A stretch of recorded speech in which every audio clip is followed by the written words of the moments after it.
Salut tout le monde, bonjour à toutes, bonjour à tous, bienvenue dans une nouvelle vidéo.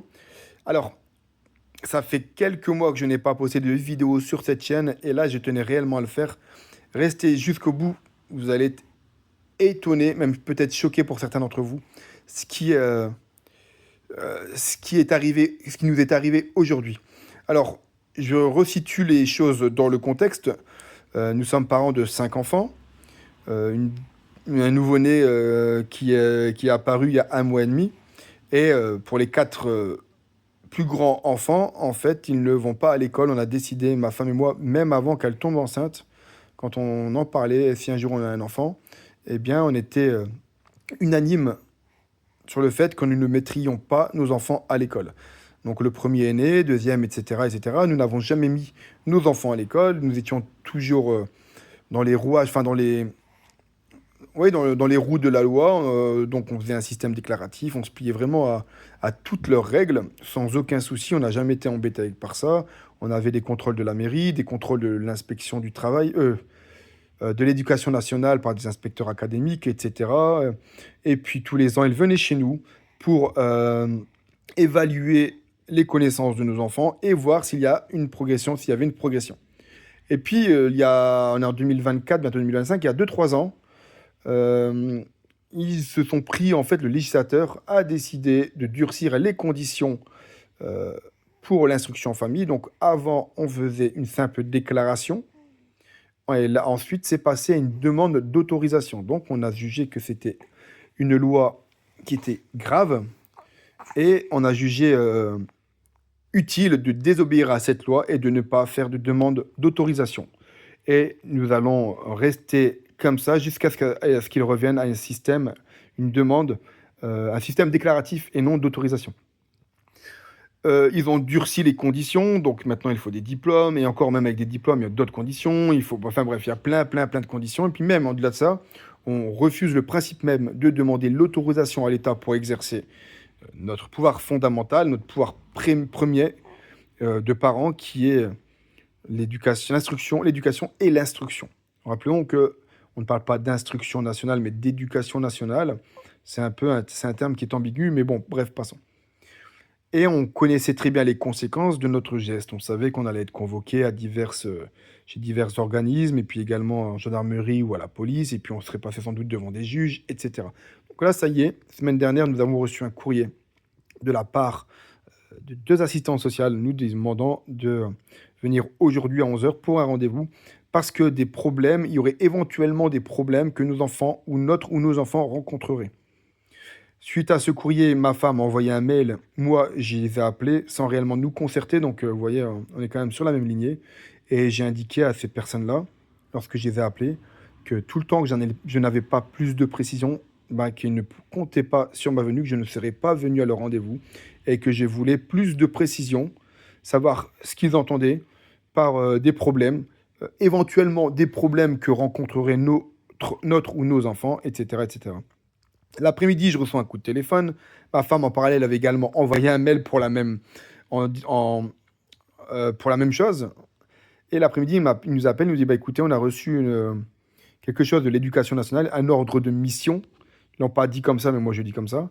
Nous demandons de réaliser une enquête sociale sur vous et votre famille parce que vos enfants ne sont pas scolarisés. Aujourd'hui, nous sommes présentés à ce rendez-vous à 11 heures et ça a été incroyable parce qu'en fait, sachez que alors que depuis 10 ans, ma femme les instruit, depuis 10 ans, on a toujours eu des contrôles positifs, sauf le dernier, mais je ne vais pas rentrer dans les détails de ce contrôle-là. Si vous voulez, je le ferai sur une prochaine vidéo, mais là, j'ai pas la tête à ça, ou voilà, je trouve que c'est un peu hors sujet. Mais, un allez, un petit aparté quand même. Tout se passait bien dans les contrôles et pour la majorité des familles et depuis que la loi a été promulguée, bah, bizarrement, il y a eu beaucoup de contrôles qui sont revenus négatifs pour les gens qui font l'instruction en famille. Donc tout allait bien l'année d'avant. Et l'année qui a suivi cette loi, bah, bizarrement, la tendance est inversée. Et les personnes faisant l'instruction en famille ne sont plus bons, ils ne savent plus faire. En une année, la tendance est complètement inversée. Bizarrement. Enfin bref, voilà. Et du coup, ce matin, nous sommes présentés et il parle d'IP, d'informations préoccupantes, de problèmes. Donc, directement, nous avons mis les pieds dans le plat en leur disant que le terme information préoccupante était quand même assez grave et que est-ce que je pouvais parler du coup à mon niveau de harcèlement que je subissais, dont nous subissons en fait depuis des mois et des mois de la part de l'éducation nationale, etc. Est-ce que je peux parler de harcèlement du coup, puisqu'ils ont employé le terme de information préoccupante. J'aurais également dit que nous n'avions aucun problème dans notre famille, que c'est eux qui nous créaient les problèmes. Donc directement, on a mis le ton. Et voilà. Et ils sont partis, je vous jure, ça a été incroyable. Ils sont partis sur la religion musulmane. Est-ce que vous fêtez Noël? Il y en a. Est-ce que vous avez décidé de ne pas mettre vos enfants à l'école pour des questions de religion? Par exemple, pour l'évolution, je ne sais pas quoi. Sachez qu'il y a des créationnistes qui refusent pour telle et telle chose. Alors que c'est complètement idiot, mais c'est idiot. En fait, vous pouvez avoir des enfants qui vont à l'école et auxquels on apprend la théorie de l'évolution, et quand ils rentrent à la maison, leurs parents peuvent très bien dire que c'est de la connerie. Donc en fait, encore une fois, ça c'est débile en fait. Euh, Là, en fait, oui, cette loi, soi-disant, a été promulguée aussi pour éviter, comment on appelle ça? Euh, Ah mince, ah, le terme m'échappe. Pas le terrorisme, mais pour éviter radicalisation, voilà, des enfants. Écoutez, je ne savais pas que ceux qui avaient perpétré des attentats sur notre sol ou sur des sols en Belgique ou ailleurs étaient issus de l'instruction en famille, que ce soit dans notre pays, la France, en Belgique, que ce soit des pays orientaux, occidentaux qui ont commis des attentats. Citez-moi une seule personne qui a été en IEF, en instruction en famille. Il n'y en a pas. Donc encore une fois, ceci est du flanc.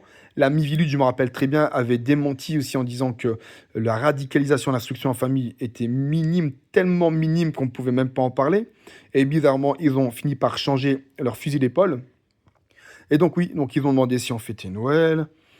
Qu'est-ce qu'ils nous ont demandé encore? Donc sur la sociabilisation, qu'est-ce qu'ils faisaient, ce que moi je faisais, ce que ma femme faisait. Ils ont même été jusqu'à demander ce qu'on touchait en prestations familiales. Vous vous rendez compte? Ce qu'on touchait en prestations familiales. Ensuite, ils nous ont parlé de la Terre plate, ils sont partis dans des délires. Donc moi, j'aurais dit qu'on ne mettait pas nos enfants à l'école parce que le niveau était bas. Je leur ai dit qu'on ne mettait pas nos enfants à l'école parce qu'ils sont incapables de garantir leur intégrité physique et que c'est quand même incroyable et que c'est fort de café de vouloir nous imposer de mettre nos enfants dans un endroit où ils sont même pas capables de garantir leur intégrité physique, ce qui est quand même fou, c'est grave. Ils nous ont demandé, ah, vous êtes natif de Dunkerque, Grande-Sainte. Ils nous ont demandé si nos enfants faisaient le carnaval.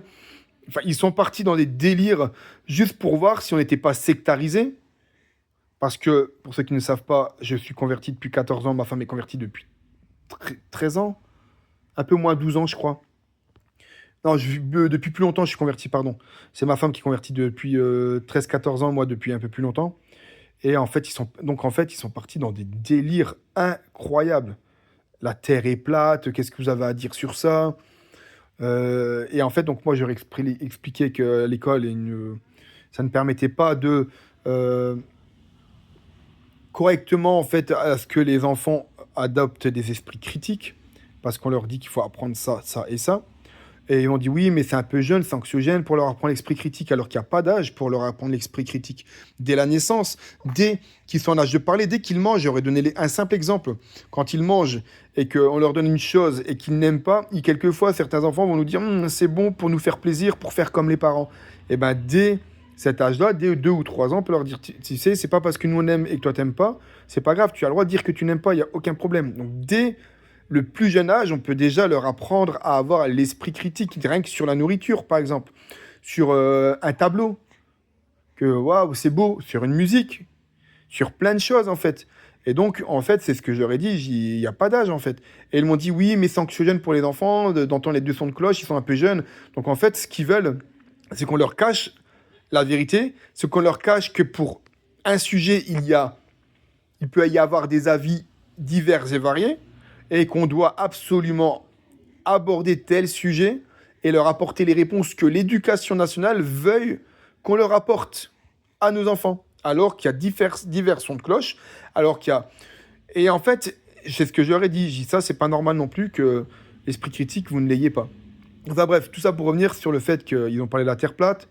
Ils ont demandé si on fêtait Noël. Ils nous ont demandé si on ne mettait pas nos enfants pour des questions religieuses. Ils nous ont demandé aussi si on était en bon terme avec notre famille. S'ils voyaient... Franchement, en fait, on a été traités comme des parents utilisant... Comme si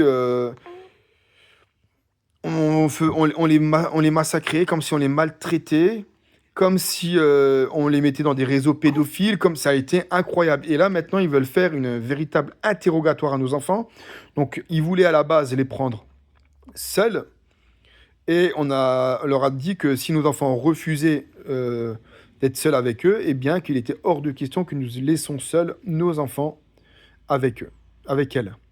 Et donc, nous avons rendez-vous très prochainement avec elles, avec nos enfants. Et ils vont leur poser des questions. Et puis, s'il y a des questions qui vont trop loin, parce qu'ils nous ont quand même, à nous, demandé combien on gagnait en prestations familiales. C'est fou, hein. Ils nous ont dit que on risquait de perdre nos prestations familiales. Après, ils disent, oui, non, mais c'est une question, je ne sais pas, vrai, comment ça peut se passer, les lois, etc. Donc, je leur ai carrément dit que c'était grave d'agiter la carotte de l'argent pour écraser nos convictions personnelles profondes. Donc, en fait, toujours cette menace de l'argent. Et j'aurais dit, c'est quand même grave. Enfin, bref. Donc, voilà. Donc, en fait, il y a eu une grosse orientation des questions sur le côté religieux des choses. Et encore une fois, ils n'ont pas entendu qu'il y avait un problème chez eux. Le dernier contrôle de mon fils aîné a été raté. Euh, donc, il y avait des conditions. Mon fils a plusieurs, est multi-10, il est TDA, TDAH. Et en fait, il faut des conditions spécifiques pour qu'il puisse être concentré. Il ne faut pas de bruit, il ne faut pas de musique, il ne faut pas de tout ça. Et donc, lors du dernier contrôle dans l'un des collèges de mon village quand j'habitais dans l'Est, c'est très mal déroulé parce qu'ils savaient pertinemment les conditions nécessaires requises pour avoir un contrôle optimal. Et quand ma femme et mon fils se sont présentés, ils ont été accueillis dans une salle de classe et à côté, il y avait cours de musique. Donc, vous voyez, en fait, comment l'éducation nationale est. Et encore une fois, c'est l'une des raisons aussi pour laquelle je ne mettrai pas mes enfants à l'école. Parce qu'ils n'écoutent pas, ils sont têtus, ils sont obstinés, ils ne s'adaptent pas, ils mentent éhontément. Ils pensent qu'on ne le voit pas. Ils nous ont dit qu'il y allait avoir une visite au domicile. Là, aujourd'hui, sur le rendez-vous, on leur a dit que bah non, ça nous gênait, qu'on n'avait rien fait de mal, qu'ils violaient notre intimité, notre vie privée. Et ils nous ont dit, bah du coup, on ne pense pas en faire, etc., etc. Et ils nous prennent vraiment, en fait, ils pensent nous avoir manipulés parce que là, l'étape de voir nos enfants, on a accepté, mais en notre présence. Et on sait très bien que la prochaine étape, ce sera une tentative d'intrusion dans notre domicile avec notre consentement, si vous comprenez ce que je veux dire.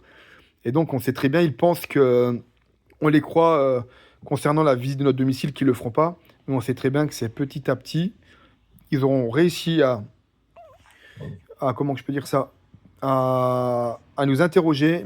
Ensuite, ils vont réussir à interroger nos enfants début du mois prochain. Et ils pensent réussir à mettre les pieds chez nous. Voilà. Mais écoutez, on vous tient informé de la suite. Salut tout le monde, ciao.